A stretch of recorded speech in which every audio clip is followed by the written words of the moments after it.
ಪ್ರತಿಯೊಂದು ದೊಡ್ಡ ಕಥೆಯ ಹಿಂದೆ ಒಂದು ಸಣ್ಣ ಪ್ರಶ್ನೆ ಅಡಗಿರುತ್ತೆ ಅಂತಾರೆ. ನಮ್ಮ ಸರ್ಕಾರದ ಕಥೆನೂ ಅಷ್ಟೇ. ಇದು ಬರೀ ಅಧಿಕಾರದ ಕಥೆಯಲ್ಲ, ಬದಲಿಗೆ ಆ ಅಧಿಕಾರವನ್ನ ಹಿಡಿತದಲ್ಲಿಡುವ ನಿಯಮಗಳ ಕಥೆ. ಬನ್ನಿ, ಒಬ್ಬ ಮುದ್ದು ಮೊಮ್ಮಗನ ಕುತೂಹಲದ ಕಣ್ಣುಗಳಿಂದ ಅವನ ಅಜ್ಜನ ಜ್ಞಾನದ ಬೆಳಕಿನಲ್ಲಿ ನಮ್ಮ ಸಂವಿಧಾನದ ಒಂದು ಪ್ರಮುಖ ಅಧ್ಯಾಯವನ್ನ ಒಟ್ಟಿಗೆ ತೆರೆದು ನೋಡೋಣ. ಅಜ್ಜ, ನಮ್ಮ ರಾಜ್ಯದಲ್ಲಿ ಎಷ್ಟು ಜನ ಮಂತ್ರಿಗಳಿರ್ಬೋದು? ಆ ಸಂಜೆಯ ತಂಗಾಳಿಯಲ್ಲಿ ಆಟದ ದಣಿಯು ಮರೆತು ಕೇಳಿದ ಆ ಪುಟ್ಟ ಪ್ರಶ್ನೆ ಒಂದು ದೊಡ್ಡ ಸಂವಾದದ ಬಾಗಿಲನ್ನೇ ತೆರೆಯಿತು. ಆಹಾ, ಒಳ್ಳೆ ಪ್ರಶ್ನೆ ಕಣೋ ಚಿನ್ನ. ನಮ್ಮ ರಾಜ್ಯ ಇದೆಯಲ್ಲ, ಅದನ್ನೊಂದು ದೊಡ್ಡ ಕುಟುಂಬ ಅಂತ ಅಂದ್ಕೋ. ಆ ಕುಟುಂಬದ ಯಜಮಾನರು ಅಂದ್ರೆ ರಾಜ್ಯಪಾಲರು. ಅವರು ಆ ಇಡೀ ಕುಟುಂಬದ ಜವಾಬ್ದಾರಿಯನ್ನ ಚೆನ್ನಾಗಿ ನಿಭಾಯಿಸೋಕೆ ಅಂತ ಒಬ್ಬ ಮುಖ್ಯಮಂತ್ರಿಯನ್ನ ನೇಮಿಸ್ತಾರೆ.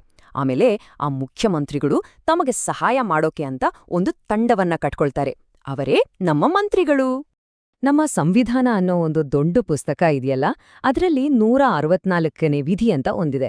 ಅದು ಏನ್ ಹೇಳುತ್ತೆ ಅಂದ್ರೆ, ರಾಜ್ಯಪಾಲರು ಮೊದಲು ಮುಖ್ಯಮಂತ್ರಿಯನ್ನ ಆಯ್ಕೆ ಮಾಡ್ತಾರೆ. ಆ ನಂತರ ಮುಖ್ಯಮಂತ್ರಿಗಳ ಸಲಹೆ ಕೇಳಿ ಅವರ ತಂಡದ ಬೇರೆ ಸದಸ್ಯರನ್ನ, ಅಂದರೆ ಮಂತ್ರಿಗಳನ್ನ ನೇಮಿಸ್ತಾರೆ.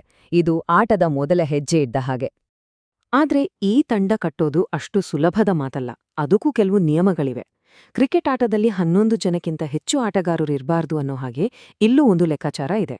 ಯಾಕಂದ್ರೆ ನಿಯಮಗಳೇ ಇಲ್ದ ಆಟಕ್ಕೆ ಯಾವ ಅರ್ಥವೂ ಇರೋದಿಲ್ಲ ಅಲ್ವಾ? ಹೌದು ಕಂದ, ಮಂತ್ರಿಗಳ ಸಂಖ್ಯೆಗೆ ಒಂದು ಗಡಿ ಇದೆ. ಒಂದು ಕಡೆ ಇಷ್ಟಕ್ಕಿಂತ ಹೆಚ್ಚು ಮಂತ್ರಿಗಳು ಇರಬಾರ್ದು ಅನ್ನೋ ಒಂದು ಗರಿಷ್ಠ ಮಿತಿ. ಇನ್ನೊಂದ್ ಕಡೆ ಕೆಲ್ಸ ಮಾಡೋಕೆ ಕನಿಷ್ಠ ಇಷ್ಟಾದ್ರೂ ಇರ್ಲೇಬೇಕು ಅನ್ನೋ ಒಂದು ಕನಿಷ್ಠ ಮಿತಿ. ಹೀಗೆ ಎರಡೂ ಕಡೆ ಒಂದು ಲಕ್ಷ್ಮಣ ರೇಖೆಯನ್ನ ಎಳೆದ ಹಾಗೆ. ಆ ಗರಿಷ್ಠ ಮಿತಿ ಎಷ್ಟು ಗೊತ್ತಾ? ನಮ್ಮ ರಾಜ್ಯದ ವಿಧಾನಸಭೆ ಇದೆಯಲ್ಲ, ಅಲ್ಲಿರುವ ಒಟ್ಟು ಸದಸ್ಯರ ಸಂಖ್ಯೆಯ 15% ಮಾತ್ರ. ಅದಕ್ಕಿಂತ ಒಬ್ರೂ ಹೆಚ್ಚು ಮಂತ್ರಿಯಾಗಿರೋ ಹಾಗೇ ಇಲ್ಲ. ಇದರಲ್ಲಿ ಮುಖ್ಯಮಂತ್ರಿಗಳು ಸೇರಿದ್ದಾರೆ. ಉದಾಹರಣೆಗೆ, ವಿಧಾನಸಭೆಯಲ್ಲಿ 100 ಜನ ಶಾಸಕರಿದ್ರೆ ಕೇವಲ 15 ಜನ ಮಾತ್ರ ಮಂತ್ರಿಗಳಾಗಬಹುದು. ಯಾಕೆ ಗೊತ್ತಾ? ಸರ್ಕಾರದ ಅನಗತ್ಯ ಖರ್ಚು ನಿಯಂತ್ರಣದಲ್ಲಿರ್ಲಿ ಅಂತ. ಹಾಗೆಯೇ ಇನ್ನೊಂದು ಕಡೆ ಕನಿಷ್ಠ ಮಿತಿ 12. ರಾಜ್ಯ ಚಿಕ್ಕದಿರಲಿ ಅಥವಾ ದೊಡ್ಡದಿರಲಿ, ಮುಖ್ಯಮಂತ್ರಿ ಸೇರಿ ಕನಿಷ್ಠ 12 ಮಂತ್ರಿಗಳು ಇರ್ಲೇಬೇಕು. ಇಲ್ಲದಿದ್ರೆ ರಾಜ್ಯದ ಎಲ್ಲಾ ಕೆಲಸಗಳನ್ನು ನೋಡ್ಕೊಳ್ಳೋದು ಹೇಗೆ? ಅಷ್ಟು ಜನರಾದ್ರೂ ಬೇಕಲ್ವಾ ಆಡಳಿತ ನಡೆಸೋದಕ್ಕೆ? ನಮ್ಮ ಸಂವಿಧಾನ ಕೇವಲ ಸಂಖ್ಯೆಗಳ ಲೆಕ್ಕಾಚಾರ ಹೇಳುವ ಪುಸ್ತಕವಲ್ಲ, ಅದೊಂದು ಹೃದಯವುಳ್ಳ ಮಾರ್ಗದರ್ಶಿ. ಅದು ಸಮಾಜದ ಕೆಲವು ವರ್ಗಗಳ ಬಗ್ಗೆ ವಿಶೇಷ ಕಾಳಜಿಯನ್ನು ತೋರಿಸುತ್ತೆ. ಅದಕ್ಕೆ ಒಂದು ಅದ್ಭುತ ಉದಾಹರಣೆ ಇಲ್ಲಿದೆ ನೋಡಿ. ನಮ್ಮ ಸಂವಿಧಾನದಲ್ಲಿ ಬಹಳ ಸ್ಪಷ್ಟವಾಗಿ ಹೇಳಿದ್ದಾರೆ, ಛತ್ತೀಸ್ಗಢ್, ಜಾರ್ಖಂಡ್, ಮಧ್ಯಪ್ರದೇಶ ಮತ್ತು ಒರಿಸ್ಸಾ ರಾಜ್ಯಗಳಲ್ಲಿ ಬುಡಕಟ್ಟು ಜನಾಂಗಗಳ ಕಲ್ಯಾಣಕ್ಕಾಗಿ ಒಬ್ಬ ಪ್ರತ್ಯೇಕ ಮಂತ್ರಿಯೇ ಇರ್ಬೇಕು. ಇದು ಬರೀ ಸಲಹೆ ಅಲ್ಲ, ಇದು ಕಡ್ಡಾಯವಾದ ನಿಯಮ. ನೋಡ್ಮಗು, ನಮ್ಮ ಸಂವಿಧಾನವನ್ನು ಬರೆದವರಿಗೆ ಎಂಥ ದೂರದೃಷ್ಟಿ ಮತ್ತು ಕಾಳಜಿ ಇತ್ತು ಅಲ್ವಾ? ಈ 4 ರಾಜ್ಯಗಳ ಹೆಸರುಗಳನ್ನ ನೆನಪಿಟ್ಟುಕೊಳ್ಳಿ: ಛತ್ತೀಸ್ಗಢ್, ಜಾರ್ಖಂಡ್, ಮಧ್ಯಪ್ರದೇಶ ಮತ್ತು ಒರಿಸ್ಸಾ. ಈ ರಾಜ್ಯಗಳಲ್ಲಿ ಬುಡಕಟ್ಟು ಜನಾಂಗದವರ ಕಲ್ಯಾಣಕ್ಕಾಗಿ ಒಬ್ಬ ಮಂತ್ರಿಯನ್ನು ಹೊಂದುವುದು ಕೇವಲ ಒಂದು ಆಯ್ಕೆಯಲ್ಲ, ಅದೊಂದು ಸಂವಿಧಾನಬದ್ಧವಾದ ಪವಿತ್ರ ಜವಾಬ್ದಾರಿ.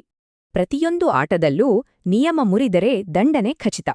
ಹಾಗೆಯೇ ನಮ್ಮ ರಾಜಕೀಯದ ಈ ಆಟದಲ್ಲೂ ಕೂಡ ನಿಯಮಗಳನ್ನ ಮೀರಿದರೆ ಗಂಭೀರ ಪರಿಣಾಮಗಳನ್ನ ಎದುರಿಸಲೇಬೇಕು. ಅನರ್ಹತೆ ಅಥವಾ ಡಿಸ್ಕ್ವಾಲಿಫಿಕೇಷನ್ ಇದೊಂದು ಗಂಭೀರವಾದ ಪದ. ಇದರರ್ಥ ಒಬ್ಬ ಶಾಸಕ ತನ್ನ ಸದಸ್ಯತ್ವನೇ ಕಳೆದುಕೊಳ್ಳುತ್ತಾನೆ ಅಂತ.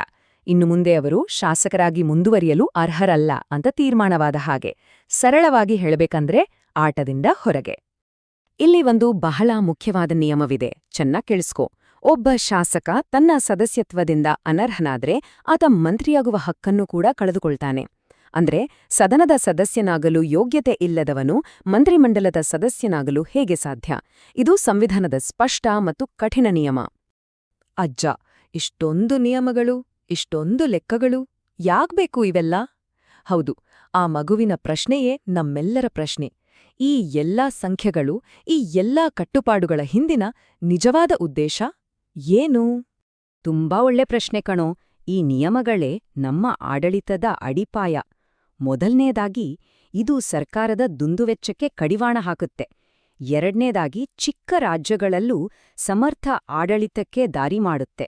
ಎಲ್ಲಕ್ಕಿಂತ ಮುಖ್ಯವಾಗಿ, ರಾಜಕೀಯ ಲಾಭಕ್ಕೋಸ್ಕರ ಬೇಕಾಬಿಟ್ಟಿ ಮಂತ್ರಿಮಂಡಲ ರಚಿಸೋದನ್ನ ತಡೆದು ಒಂದು ಸ್ಥಿರ ಮತ್ತು ಜವಾಬ್ದಾರಿಯುತ ಸರ್ಕಾರವನ್ನ ನಮ್ಗೆ ಕೊಡುತ್ತೆ.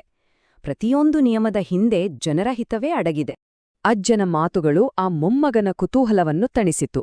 ಆದ್ರೆ ಆ ಸಂಜೆ ಗಾಳಿಯಲ್ಲಿ ಒಂದು ಪ್ರಶ್ನೆ ತೇಲಿ ಬಂತು. ಅದು ನಮ್ಮೆಲ್ಲರಿಗಾಗಿ. ನಮ್ಮ ರಾಜ್ಯದ ಮಂತ್ರಿಮಂಡಲ ಸಂವಿಧಾನದ ಈ ಪವಿತ್ರ ನಿಯಮಗಳನ್ನು ಚಾಚುತಪ್ಪದೆ ಪಾಲಿಸ್ತಿದೆಯಾ? ಯೋಚಿಸಿ ನೋಡಿ.